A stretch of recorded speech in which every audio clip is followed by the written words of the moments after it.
Dhaka medical college হাসপাতালে বৈষম্য বিরোধী আন্দোলনে গুলিবিদ্ধ শিক্ষার্থীদের আলাদা ইউনিট করা হয়েছে। এখানে 15 থেকে 19 আগস্ট পর্যন্ত অন্তত 2200 মানুষ চিকিৎসা নিয়েছেন। মৃত্যু হয়েছে 165 জনের। অধিকাংশদের শরীরে বুলেটের ক্ষত, লিভার, কিডনি সহ অন্যান্য অঙ্গের দীর্ঘমেয়াদী ক্ষতি হয়েছে।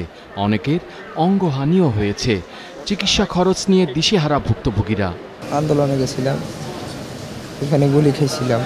ডাক্তার বলছে যে আস্তে আস্তে সুস্থ হবে। গুলি এই পাশ দিয়ে ঢুকে এই পাশ দিয়ে বেরিয়েছে, পরে এই হাড় ভেঙে গেছে, এই পাশ দিয়ে ঢুকে গুলি এই পাশ দিয়ে বেরিয়েছে, স্নাইপারের গুলি চাপাইছে। হঠাৎ দেখি যে ওদের বুলেট শেষ, পরে আমরা সবাই দৌড় দিই ওদেরকে হামলা করতে। তো হঠাৎ পিছন থেকে একটা রিভলভার এসে আমার এখানে লাগে, এখানটা ঢুকে পিছন দিয়ে বের হয়ে যায়। দেশের নানা প্রান্তের হাসপাতালগুলোর চিত্র প্রায় একই রকম।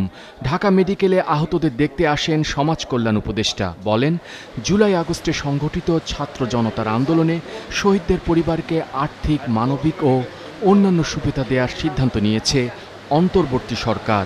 সারা দেশে আহতদের তালিকা করার সিদ্ধান্ত নেওয়া হয়েছে।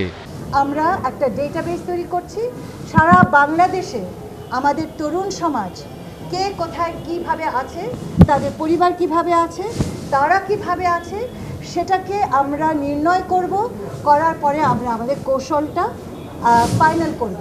ঢাকা সহ দেশের বিভিন্ন প্রান্তের হাসপাতালে আন্দোলনে গুলিবিদ্ধ শিক্ষার্থীদের জরুরি ওষুধ খরচ ও চিকিৎসা দিতে কন্ট্রোল রুম করারও ঘোষণা দেন তিনি।